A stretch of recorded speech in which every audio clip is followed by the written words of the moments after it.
मेरी एक कविता, पाया मगर कुछ खोकर। तू सफलता चाहेगा, आराम छूटता जाएगा। तू प्यार चाहेगा, खुद का भी ना रह पाएगा। तू परमात्मा को चाहेगा, इस जग का भी ना रह पाएगा। उस विधाता ने भी सृष्टि का है एक नियम बनाया। तुमने अपने जीवन में जो कुछ भी पाया, ठीक उसी समय तुमने कुछ न कुछ होगा अवश्य गवाया। जब कुछ खोकर ही तुमने पाया, तो फिर किस बात का घमंड तुमने सबको है दिखाया। हो सकता है जब मैंने कुछ पाया होगा, ठीक उसी समय तुमने कुछ गवाया होगा। और मैंने जब कुछ गवाया हो, उस वक्त तुमने कुछ पाया होगा। मगर दुख की बात तो ये है कि हमारे खोने और पाने का भी ये दुनिया हिसाब लगाती है। हर इंसान की एक दूसरे से तुलना कर जाती है। अरे ओ दुनिया वालों, अगर आंकना ही है तुम्हें हम सबको, तो हम सबके जन्म से लेके हर पल का तुम हिसाब रखो। अरे ओ दुनिया वालों, अगर तराजू लेकर बैठे ही हो तुम सबकी औकात और हैसियत नापने को, तो 24 घंटे अपनी नजर हम पर रखो। और अगर तुम ये कर सको, तब अपने राय, विचार और मशवरा हम सबसे कहो। और अगर ये ना कर पाओ, तो अपनी जिंदगी अपनों के साथ चैन से जियो।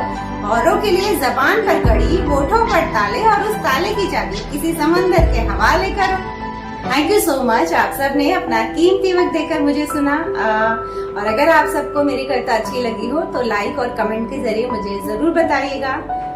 पाया मगर कुछ खोकर, इस कविता के माध्यम से मैं आप सभी को ये बताना चाहती हूँ कि बहुत ऑब्वियस सी बात है कि आप कुछ पा रहे हैं, तो उसी वक्त आप कुछ खो भी रहे हैं। किसी न किसी चीज की कुर्बानी देकर ही आप कुछ पा सकते हैं। ये सृष्टि का नियम है, विधाता ने ये नियम बनाया है। और देखिए, आज की डेट में आदमी कमाने निकल रहा है, औरतें भी कमाने निकल रही हैं। अब तो औरतें भी घर में रहना नहीं चाहती हैं। घर की तो अब कोई परिभाषा ही नहीं रह गई। घर तो एक्चुअली अब नौकर संभाल रहे हैं। आदमी कमा रहा है, औरत कमा रही है, और घर जो है कि नौकर संभाल रहे हैं, खाना नौकर बना रहे हैं। तो अब वो जमाना ही बीत गया। लेकिन इसका साइड इफेक्ट भी हम भुगत रही है। आज हमारा समाज ये साइड इफेक्ट भी भुगत रहा है। देखिए, आदमी पहले से ही घर संभाल रहे थे, वो ठीक था। लेकिन मैं ये नहीं कह रही कि औरतों को घर से बाहर कमाने नहीं निकलना चाहिए, लेकिन निकलना चाहिए। मजबूरी है, बिल्कुल निकलना चाहिए।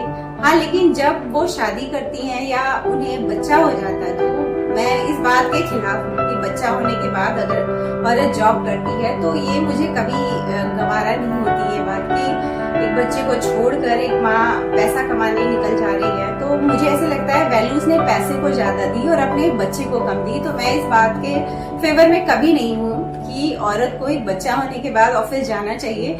अगर मजबूरी है तो वो बिल्कुल ऑफिस जाए, कमाए। लेकिन अगर मजबूरी ना हो, तो मैं हमेशा इस बात के खिलाफ रहती हूँ। क्योंकि एक बच्चे को देखिए, समाज पर ना असर पड़ता है। अगर औरत घर में रहती है, अगर औरत घर में रहकर अपना घर, परिवार और बच्चा देखती है, तो एक अलग लाइफस्टाइल होती है हमारी। बहुत संतुलन की जरूरत होती है। एक गृहस्थ जीवन में बहुत संतुलन चाहिए होता है हमें कि आदमी कमा रहा है, औरत घर संभाल रही है, बच्चा संभाल रही है। आप सोच कर देखिए, आज की डेट में लोग बहुत ज्यादा बीमार पड़ रहे हैं। क्यों? क्योंकि हम अच्छा खाना नहीं खा पा रहे हैं। औरत भी ऑफिस से घर आती है, तो ज्यादातर खाना घरों में बाहर से ही आ रहे हैं। जब औरतें भी कमाने निकली हैं, तो ऑब्वियस है 8 घंटे 10 घंटे की जॉब के बाद वो भी थक जाएंगी, तो बाहर खाना होगा, ज्यादा होगा, और बहुत सारी चीजें बिगड़ने लगती है। बच्चे को तो 24 घंटे आपके अटेंशन की जरूरत होती है। वो क्या कर रहा है, क्या सोच रहा है, क्या पढ़ रहा है स्कूल में, उसके दोस्तों से उसकी बातें, बोलते हैं ना, पर्सनालिटी डेवलपमेंट वाला स्टेज होता है। आप उसको क्या बना रहे हो, और उस वक्त उसकी मम्मी ऑफिस बैठी है और किसी और के भरोसे वो क्या पर्सनालिटी डेवलप होगी बच्चों की। तो समाज पे इसका इफेक्ट आज नहीं तो कल जरूर पड़ेगा। जो बच्चे, मैं हमेशा इस बात के खिलाफ ही हूँ और हमेशा कहूंगी कि बच्चे होने के बाद हमें प्रायोरिटी बच्चे को देनी चाहिए। क्योंकि ये बच्चे ही हैं जो कल को हमारा समाज बनाएंगे। और अगर औरतें बच्चों को छोड़कर निकलने लगी, तो समाज हमारा वैसे ही बहुत कमजोर होने वाला है। धीरे धीरे हमारी, मैं ये सोचती थी कि कहा जाता है कि कलयुग में लोगों की उम्र कम होने वाली है। पहले 80, 60, 50 ऐसे कम होने वाली। अब मुझे समझ आ रहा है, अब तो औरतें भी घर से निकल गई, तो रसोई कौन देख रहा?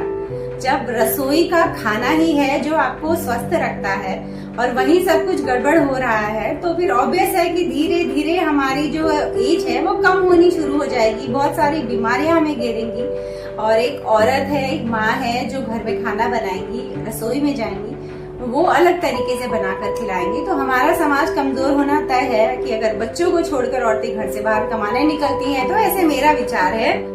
ये तो बात थी आदमी और औरत को कमाने के लेकर, लेकिन अब मैं आप सबसे ये कहना चाहूंगी कि आप अपनी लाइफ में जब भी किसी चीज का चुनाव करते हैं, अगर आप चुनाव करते हैं कि मुझे अभी अपनी लाइफ आराम से जीनी है और बाद में जो होगा सो होगा, तो अगर आपने आराम को चुना है तो ऑब्वियस है कि आपको फ्यूचर में कामयाबी नहीं मिलेगी।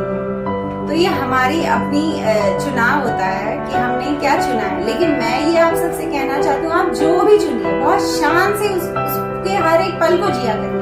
अगर आपने चुना है भी आराम करना है तो आपको बहुत सारा आराम मिलेगा, उसके एक एक पल को एंजॉय करिए। हाँ, लेकिन फ्यूचर में उस आराम के बदले जब आपको बहुत सारी मुसीबतें आएंगी, परेशानियां झेलनी होगी, उसको भी शांत से ये सोचकर कि ये मेरे ही हिस्से का है, मैंने आराम चुना था और इसलिए आज मैं परेशान हूँ और ये परेशानी भी आपकी है, तो उसको भी आप शांत से जिए। ठीक है, परेशानी है, वो भी पल बीतेगा। तो जिंदगी में देखिए दो ही शर्तें होती है, या तो लड़िए या तो खामोश रहिए, या जीतने की कोशिश करिए या हार जाइए, या किसी चीज को पाने की कोशिश करिए या फिर खो दीजिए। तो हर लाइफ में हमेशा दो ही रास्ते होते हैं। इन दो रास्तों का जब भी आप चुनाव करते हैं तो मैं बस ये चाहती हूँ कि बहुत शान से करिए। अगर आपने किसी चीज को खो दिया तो गम नहीं, मैंने खो दिया, ये मेरी अपनी चॉइस थी, ये मेरी अपनी सोच थी, मेरा अपना फैसला था। अपना हर फैसला बहुत शान से करिए, सोचिए और सोचने के बाद आपको रिग्रेट नहीं होना चाहिए। दुख आएंगे तो उसको भी झेलिए ना भाई, आपने आराम के पल भी तो बहुत लिए। अब उस आराम को पल को जब शान से जिया तो फिर दुख के पल भी झेलिए शान से। रोना नहीं है, किसी के सिंपैथी की जरूरत मत दीजिए कि कोई आप पर दया करेगा। आप ये उम्मीद किसी से मत रखिएगा कि आपको कोई सहानुभूति दिखाएगा।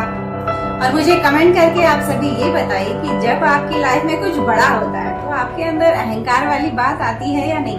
आपको ये तो नहीं लगता कि मैंने बहुत बड़ा कुछ अचीव कर लिया है, या मेरे पास आज बंगला है, गाड़ी है, घमंड नाम की चीज आती है या नहीं। ये आप सभी मुझे कमेंट करके बताइए कि आप खुद को कंट्रोल करने में कैपेबल हो जाते हैं कि घमंड हमें किसी बात का नहीं करना है। घमंड कर रहे हैं इसका मतलब ये कि आपने औरों से अपनी तुलना की, आपने 100 गरीब को देखा और उसके बाद ये कहा कि इन लोगों से तो मेरी स्थिति बहुत अच्छी है, तो वो घमंड आपके अंदर आया। इसका मतलब आपने अपनी तुलना की लोगों से। और मैं यही सबसे कहती हूँ बार बार कि अपनी तुलना करना बंद करिए। तो अगर आप सबको मेरी वीडियो अच्छी लगी हो तो मेरे वीडियो के ठीक नीचे एक सब्सक्राइब बटन है, उसे दबाना बिल्कुल मत भूलिएगा और उस बटन को दबा लीजिए ताकि मेरा हर नया वीडियो आप तक आसानी से पहुंच सके और मैं आप सबके दिलों तक भी आसानी से पहुंच सकूं। चलती हूँ एक और नए वीडियो में, आप सबसे मेरी मुलाकात रहेगी। तब तक उसकी हर बात मानते रहिएगा। किस